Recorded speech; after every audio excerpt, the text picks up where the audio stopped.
साथ जो SDO madam के द्वारा जो अमानवीय व्यवहार किया गया है उससे मैं काफ़ी आहत हूँ, काफ़ी दुखी हूँ और बोलने की स्थिति अभी नहीं। जो नहीं होना चाहिए था वो हमारे साथ किया गया। क्या पार्टी में जिला उपाध्यक्ष व्यवसाय प्रकोष्ठ गया। कब घटना हुई आपके साथ? 30 तारीख को। 30 तारीख। न्याय नहीं मिलता तो मैं स्वयं अपनी जिम्मेवारी के साथ कह सकता हूँ, हमारी पार्टी भी अपने कार्यकर्ता के साथ अगर कुछ गलत हुआ है तो चुप नहीं रहेगी और एसडीएम सरघाटी के इस गलत कार्यशैली, गलत कार्य के विरोध में मैं स्वयं आमरण अनशन पर भी बैठने को तैयार हूँ। सिन्हा जी के साथ जो हम लोगों की चर्चा हुई, उन्होंने अधिकारियों से बात भी की, संबंधित अधिकारियों से, जैसे जिला पदाधिकारी गया और अनुमंडल पदाधिकारी सरघाटी से। मेरी भी बात जिला पदाधिकारी गया से हुई, उन्होंने भी मुझे आश्वस्त किया, एश्योर किया कि नहीं न्याय मिलेगा। तो इसी कारण हम लोगों ने तय किया कि अभी हम थोड़ा इंतज़ार करेंगे कि हम लोगों को न्याय मिले। अगर इस मामले में कुछ जो भी होता है उसका वीडियो उनके द्वारा बनाया जाता है, एसडीएम मैडम के द्वारा इसका वीडियो बनाया जाता है और उसी समय ये कहा गया था कि इसे वायरल करूँगी। क्योंकि राजेश जी एक सीधे साधे व्यक्ति हैं, कानून में विश्वास रखने वाले हैं। जैसे जैसे इनको कहा गया, बंदूक की नोक पर इनसे माफ़ी मंगवाया गया और उसके बाद इनको कहा गया कि तुम्हें बर्बाद कर दूँगी। सारा धमकी देने के बाद ये वहाँ से बहुत ही दुखी मन से अवसाद लिए हुए वापस आते हैं। इनकी स्थिति उस समय ये थी कि ये उस प्रताड़ना से आत्महत्या करने की स्थिति में थे।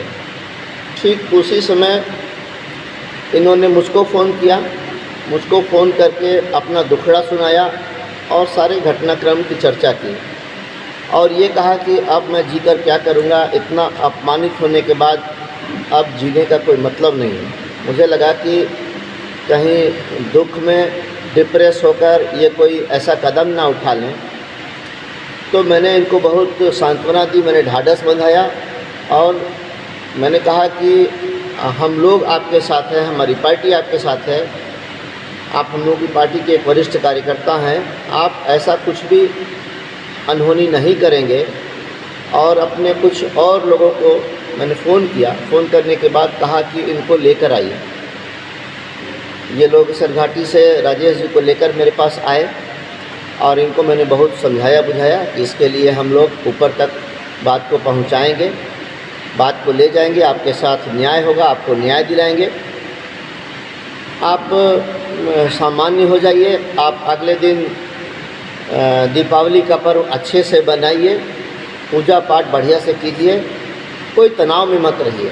लेकिन स्वाभाविक है कि जिस व्यक्ति के साथ इतना अपमानजनक व्यवहार होगा, इतनी प्रताड़ना होगी, इतना धमकी दिया जाएगा, तो थोड़ा तो असामान्य स्थिति होगी ही। हम लोगों के काफ़ी समझाने बुझाने के बाद भी मैं आप लोगों के माध्यम से एसडीएम सरघाटी से यह जानना चाहता हूं कि और कहीं अग्निशमन की जांच किसी और प्रतिष्ठान की गई कि नहीं। अब हो सकता है कि वो झूठ बोले कि हाँ और भी हुआ, और भी जगह की गई, लेकिन ये पूरी तरह से गलत है क्योंकि और कहीं जांच नहीं है। जहाँ तक वायरल करने की बात है, ये कोई अवांछित तत्व करता है, ऐसा कृत्य, ऐसा काम कोई अवांछित तत्व करता है, किसी को ब्लैकमेल करने के लिए करता है। किसी उच्चाधिकारी का ये काम नहीं है कि किसी को बंदूक के नोक पर डराए धमकाए और उससे बचने के लिए उससे माफ़ी मंगवाए और फिर उसको वायरल करें। ये किसी उच्चाधिकारी का काम नहीं है, ये उनको शोभा भी नहीं देता और ये उनके ड्यूटी या अधिकार में भी नहीं है। एक बात और है कि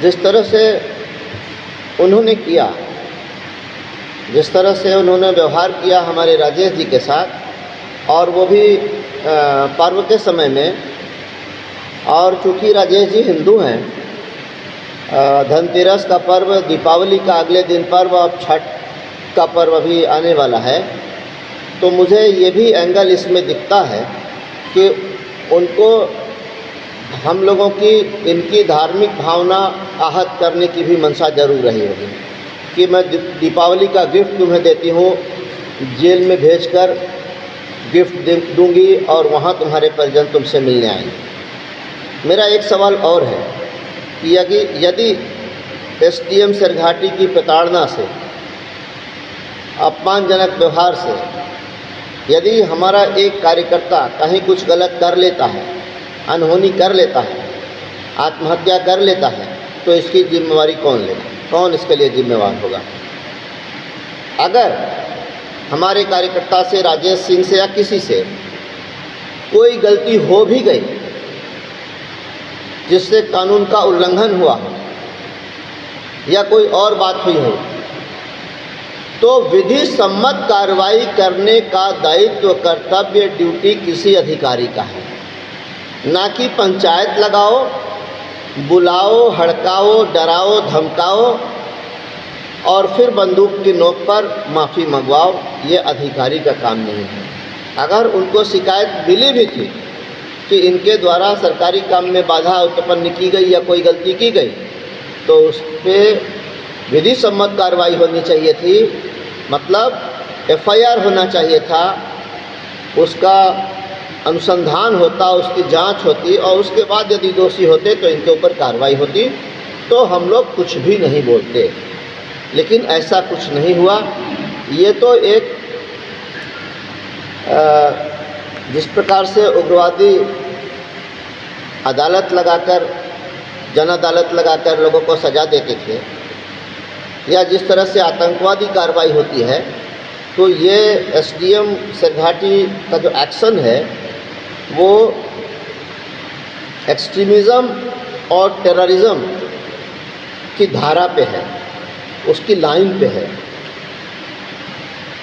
तो इसलिए हम लोगों ने तय किया कि हम लोग इसका विरोध करेंगे और उनसे सवाल करेंगे कि किस अधिकार के तहत अभी तक इस पे कोई एफआईआर इनके विरुद्ध अभी तक नहीं है। अभी के बाद अगर वो करे, किसी मामले में इनको फंसाए तो अलग बात है, लेकिन अभी तक इनके विरुद्ध किसी भी प्रकार की कोई लिखित शिकायत या एफआईआर नहीं है। इनसे जो माफ़ी मंगवाया गया धमकाकर, जिसे वायरल किया गया, आप लोगों को भी मिला होगा, और हम लोगों के पीसी करने का उद्देश्य यही है कि जो वीडियो वायरल करके इनकी सामाजिक प्रतिष्ठा का हनन किया गया, हम आप मीडिया के माध्यम से इसका जवाब दे रहे हैं, क्योंकि आम लोगों में, समाज में तो यही संदेश जाएगा कि राजेश जी ने कोई गलती की है जिसके लिए इन्होंने माफ़ी मांगी।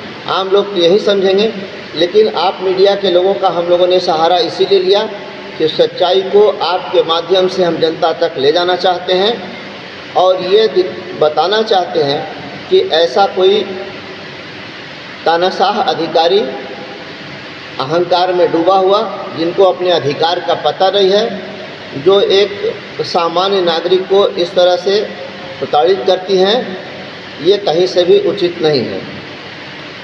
मैं एसडीएम के प्रतिष्ठान पर भेजा जाता है, ये बड़ा सवाल है।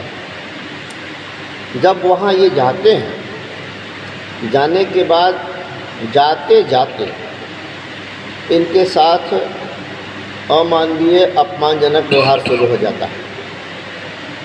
परिचय पूछने के बाद जब ये बैठने का प्रयास करते हैं तो एसडीएम के द्वारा ये कहा जाना कि तुमको बैठने के लिए किसने कहा, खड़े रहो। खड़े भी जब रहे तो इनको कहा गया हाथ नीचे करके खड़े रहो। उसके बाद इनको बर्बाद कर देने की धमकी, इनके व्यवसाय को ख़त्म कर देने की धमकी, हथकड़ी लगाने की धमकी, और ये कहना कि आज तुम त्यौहार के अवसर पे व्रत में हो तो जेल में ही तुम व्रत करोगे, जेल के अंदर तुम्हारे परिजन आएंगे तुमसे मिलने, और दीपावली का मैं तुमको गिफ्ट इसी रूप में दूंगी। ये बहुत बड़ा सवाल है और बहुत ही निंदनीय और अमानवीय भी है। सरकार कि आप सवाल करेंगे कि सरकार आपकी है, मैं उस पर आऊँगा। पहले